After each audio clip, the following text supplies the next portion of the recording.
है जोशी जी या फिर मोदी जी? अक्षय जी, आपने जो मुझसे पूछा, भाई अग्निहोत्री जी ने वैसे स्पष्ट कर दिया, मैं किसकी बात करूं, लेकिन जो बात है, जो देश हित की बात है, मैं यहां पर एक बात बहुत गंभीरता पूर्वक कहना चाहूंगी जी। और वो ये है कि दोनों हमारी पार्टी के राष्ट्रभक्त, कद्दावर और देश हित में कार्य करने वाले नेता हैं और दोनों ही नेता के लिए मैं कुछ नहीं बोलूंगी, बिल्कुल ठीक कहा और ना बोलना चाहिए, लेकिन मैं इतना जरूर कहूंगी कि इन दोनों का निर्णय पार्टी करेगी। देश हित में, जो बनारस हित में होगा, बाबा विश्वनाथ का आशीर्वाद होगा, उसी के लिए होगा। इसलिए इसमें कोई ज्यादा, और सभी जगह होती है, जिसका कद बढ़ता है उसके लिए सब समर्थक बोलते हैं, उसमें कोई बड़ी बात नहीं। सब पार्टियों में होती है, कौन सी पार्टी में नहीं, सपा बसपा कांग्रेस में कौन सी भीतरघात नहीं होती, कौन से उसमें बवाल नहीं मचते। जो भाजपा के अंदर ये बात हुई है, जो घमासान मचा हुआ है, बड़प्पन दिखा दिया जाए कम से कम। नहीं, एक मिनट भाई, राजीव रुको ना यार, बहस को चेक कर, मुझे चलाने दो मित्र। मुझे उदाहरण बताओ, साध्वी प्राची ने एक बात कही, कहां नहीं होता। अमेठी में राहुल गांधी बनाम राजीव त्यागी पोस्टर लग जाए तो सवाल खड़ा होगा। रायबरेली में सोनिया गांधी वर्सेस राजीव त्यागी पोस्टर लग जाए, आधी जनता कहे राजीव त्यागी को लाओ, अमेठी बचाओ, तो सवाल होगा कांग्रेस टूट रही है। मैनपुरी में असीम बकार का पोस्टर लग जाए कि नेताजी नहीं, अब की बारी भाई हमारा असीम बकार, मैनपुरी का एक ही चेहरा, असीम बकार, असीम बकार, तो मैसेज जाएगा, चेहरा खराब है फिर। इसलिए सवाल है, ये ननकू और चुनकू की सीट पर विवाद नहीं है। नरेंद्र मोदी और मुरली मनोहर जोशी के मुद्दों पर विवाद हो जाए। राजीव जी गलत तो नहीं कहा, उदाहरण ठीक दिया ना? बिल्कुल सही आपने कहा। मैं जरा बात शुरू करूं अपनी जी। देखिए, साध्वी जी ने बहुत बड़े दिल से स्वीकार कर लिया कि भारतीय जनता पार्टी में कहीं ना कहीं गड़बड़ है, और वो गड़बड़ इस तरह से नहीं, गड़बड़ नहीं, ये गलत कह रहे हैं त्यागी जी, आप बहुत गलत कह रहे हैं। मैंने गड़बड़ नहीं कहा, मैंने कहा परिवार, भारतीय जनता पार्टी का इतना बड़ा परिवार है, परिवार बैठ करके निर्णय करेगा। आप महिला, मैं तो आपको सम्मान करना पड़ेगा, लेकिन सम्मान करता भी, लेकिन मैं कंप्लीट कर लूं पहले। देखिए, गड़बड़ इस तरह से है कि सुषमा स्वराज जी से लेकर के, जेटली जी से लेकर के, राजनाथ सिंह जी से लेकर के, अडवाणी जी से लेकर, अडवाणी जी की पीड़ा किसी से छुपी भी नहीं है। अडवाणी जी की पीड़ा तो रोज लगती है। अभी 3 दिन पहले उन्होंने स्टेटमेंट दिया है, जिस तरह का जिस परिवार में 2 बच्चे हैं और जिस परिवार में 10 बच्चे हैं, वो तो आपस में होता है, जिसका परिवार बड़ा होता है तो झगड़े होते हैं। 1980 में जब भारतीय जनता पार्टी का खात्मा हुआ तो भारतीय जनता पार्टी के लोग बाहर आए, उन्होंने भारतीय जनता पार्टी दल का गठन किया।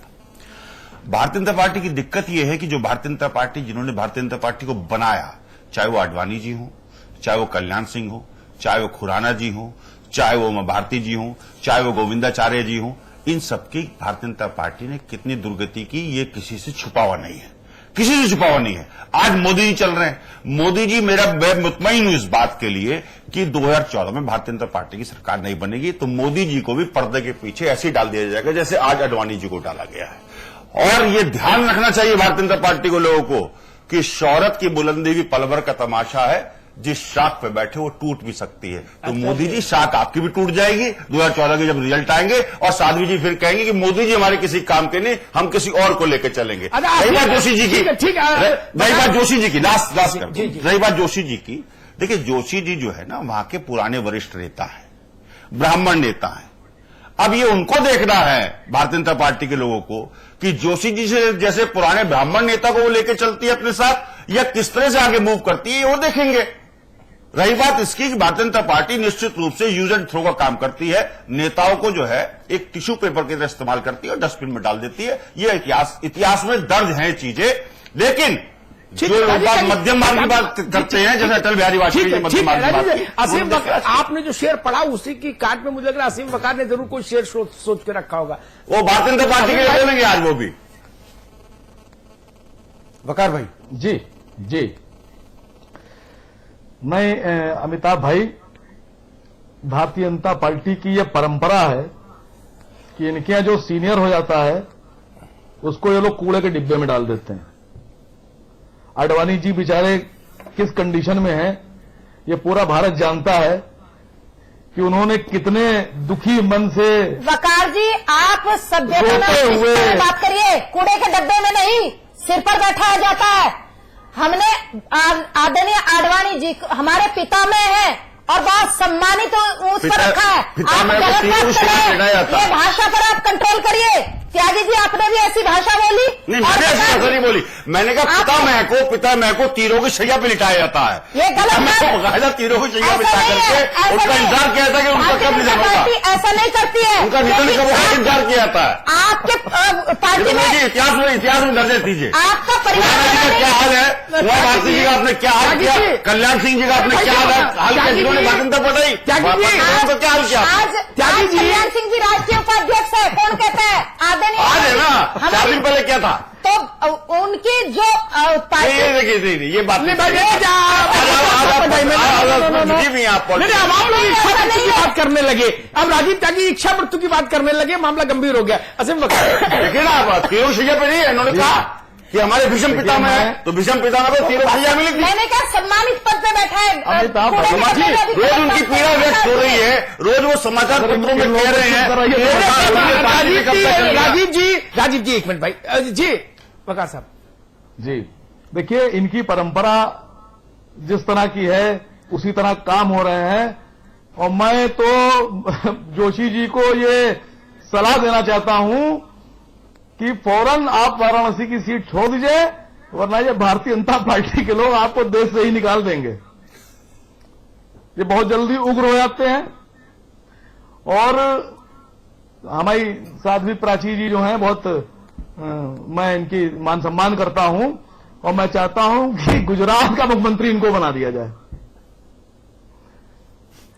प्राची जी, वकार साहब, आपने उत्तर प्रदेश को जब दंगों की आग में झोंका और मुझे आप जो शुभकामनाएं दे रहे हैं, आपका धन्यवाद। लेकिन आपने जो दंगों में झोंका, उसका परिणाम क्या होगा आने वाले समय में आपको पता चल जाएगा। बनारस की सीट पे बताइए क्या होगा। बनारस की सीट पर जो पार्टी निर्णय करेगी, हमारा पार्टी कौन सी है? मोदी की पार्टी है, भारतीय जनता पार्टी? ऐसा है, मोदी पार्टी है, भारतीय जनता पार्टी है, बताइए। भारतीय जनता पार्टी का परिवार जो निर्णय करेगा वो होगा।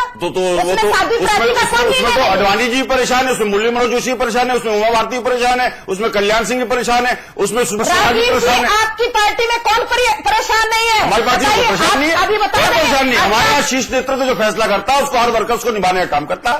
ऐसा नहीं है, ऐसा ही है, उत्तर प्रदेश के चुनाव में पूरे देश ने देखा क्या हंगामा ऐसा ही है। अभी आने वाले समय के चुनाव में दिखाएंगे। ऐसा है, ये आप जो है जवाब दीजिए, जो स्टोरी है उससे बरगलाइए मत लोगों को। आप ये बताइए कि जोशी जी में से और अडवाणी इसमें, मोदी जी इसमें से आप पार्टी फैसला करेगी, आप किसी चुनेंगी? वो पार्टी फैसला करेगी। मेरे लिए दोनों सम्मानित है, दोनों का सम्मान करती हूँ। देश चाहता है मोदी जी को, मुरली मनोहर जोशी जी को, पूरा देश चाहता है। आपके कहने से नहीं है, सुनिए, इसका मतलब मुरली मनोहर जोशी भी, एक मिनट, इसका मतलब मुरली मनोहर जोशी भी प्रधानमंत्री। किसने निर्णय किया? पीएम जो आपने कहा ना दोनों चाहता है, इसका मतलब देश चाहता है। अगर मुरली मनोहर जोशी जी को, तो उसका मतलब वो भी प्रधानमंत्री पद के दावेदार हुए। राजीव जी, राजीव जी, यहाँ पर एक बात की तारीफ आपकी करनी होगी कि कांग्रेस तीर चलाने में बिल्कुल माहिर है। आप अपनी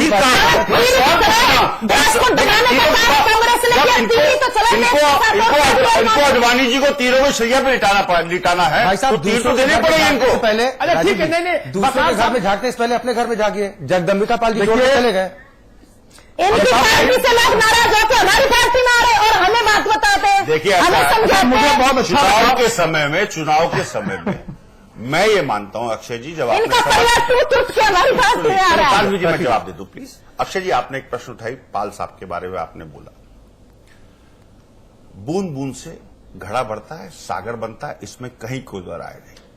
लेकिन राजनीतिक लोगों की अपनी अपनी महत्वाकांक्षाएं होती हैं। जब उनकी महत्वाकांक्षाएं पूरी नहीं होती तो वो दूसरे दलों का रुख करते हैं। नहीं, यही नंबर की जाती है। नंबर एक। नंबर दो, किसी दूसरी भारतीय जनता पार्टी की, भारतीय जनता पार्टी की दो शीर्ष नेताओं की लड़ाई है। और भारतीय जनता पार्टी में मैं आपको कह सकता हूं इस बात के लिए कि 2014 के जब चुनाव के रिजल्ट आएंगे सीटों के हिसाब से भारतीय जनता पार्टी में प्रधानमंत्री पद के कैंडिडेचर का चुनाव होगा। मैं आज कह रहा हूं इस बात को। दूसरी बात, आपने कहा 5 साल के बारे में कहा, लेकिन संविधान सबसे बड़े होते हैं, तो व्यक्ति को सिद्धांत में निगरानी नहीं देनी चाहिए। बस वकार भाई की बात बाकी है, 30 सेकंड वकार भाई आपके पास, अपनी बात पूरी कर लीजिए। देखिए, मुझे प्राची जी की बहुत अच्छी बात लगी कि उन्होंने कहा कि वो सबके सम्मान करती हैं, मोदी जी का भी करती हैं, जोशी जी का भी करती हैं, आडवाणी जी का भी करती हैं।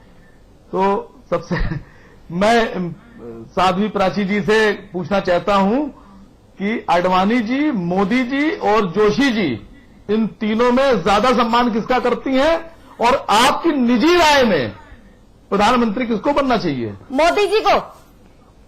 और देश सम्मान चाहता है, किसका देश ज्यादा की करती जनता हैं आप? चाहती है। इसका मतलब आप नहीं चाहते कि बनारस से जोशी जी लड़े? नहीं, हमारा इस पर नो इसका मतलब ये हुआ ना, हमने जोशी जी लड़े बनारस से। पार्टी इसका मतलब ये हुआ ना, इस पर निर्णय लेगी। पार्टी किस कौन सा? मोदी जी की पार्टी है और एक भारतीय जनता पार्टी है, राजीव उसमें जी, कौन निर्णय लेगा? राजीव जी, आपकी पार्टी के हाथ से सब कुछ फिसलता जा रहा है, चुटकियां लेने में बड़ा मजा आता है। उसकी देखिए, कोई ऐसा फिक्र नहीं है, इसको। अखिलेश इनको तो कोई रिजल्ट फिक्र बताएगा। नहीं। अपने जी, पार्टी अब टूट टूट करके इनके लोग हमारी पार्टी में भाग रहे हैं, इनको उसकी कोई फिक्र नहीं। साध्वी, कुपित नहीं। देखिए, समाजवादी पार्टी से राजा मनकापुर के बेटे आनंद सिंह जी के कीर्तिवर्धन सिंह का बीजेपी में जाना, ब्रजभूषण शरण सिंह का बीजेपी में जाना, जगदम्बिका जी का कांग्रेस छोड़ना और शायद कल परसों भाजपा में जाना, शायद, मुझे पता नहीं मेरी बात नहीं, लेकिन ये घटनाएं चुनावी दौर की सामान्य घटनाएं होती हैं। जिस पार्टी का थोड़ा उभार ज्यादा होता है, लोग उसकी तरफ भागते हैं, सामान्य बात है। और जिसको कुछ शक सुबह हो, वो नरेश जी से पूछे, नरेश अग्रवाल जी से, वो उनकी पूरी थीसिस है इस पे, वो सब समझा देंगे। मैं तो कम बता पाऊंगा कि इसका मैकेनिज्म क्या है। लेकिन मैं 25 वर्ष में साध्वी प्राची पहली बार ऐसा दृश्य देख रहा हूं।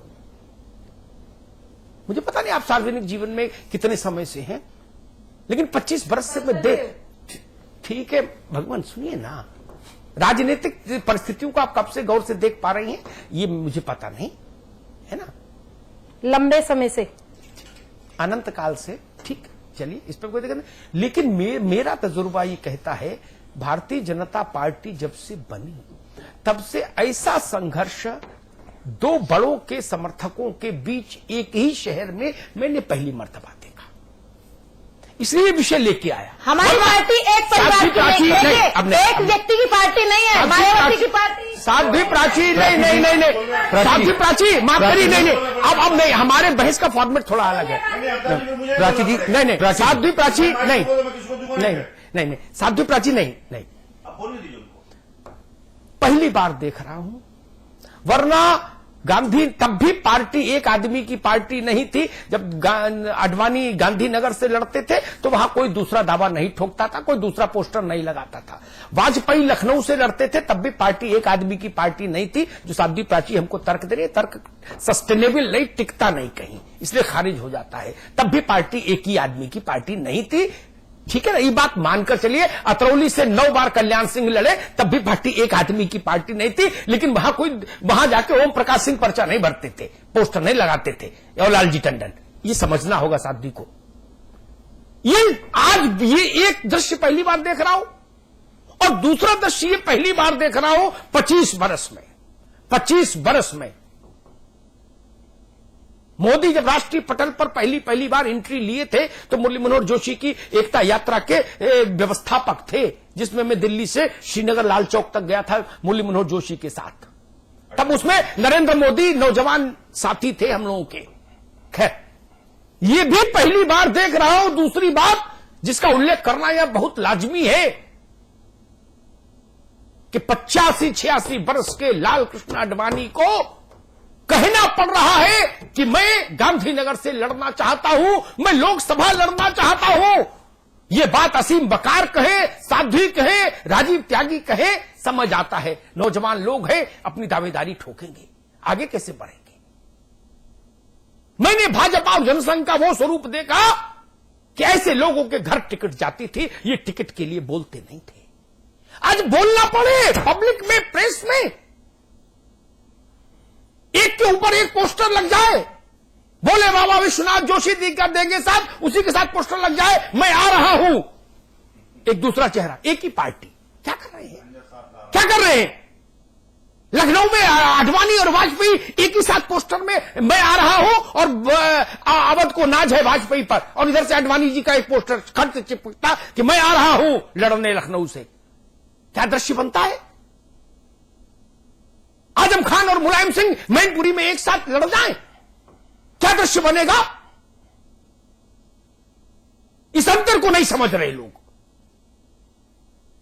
घर को संभाल कर रखना सीखिए। और एक बात कहूंगा साध्वी प्राची आपकी पार्टी के लिए,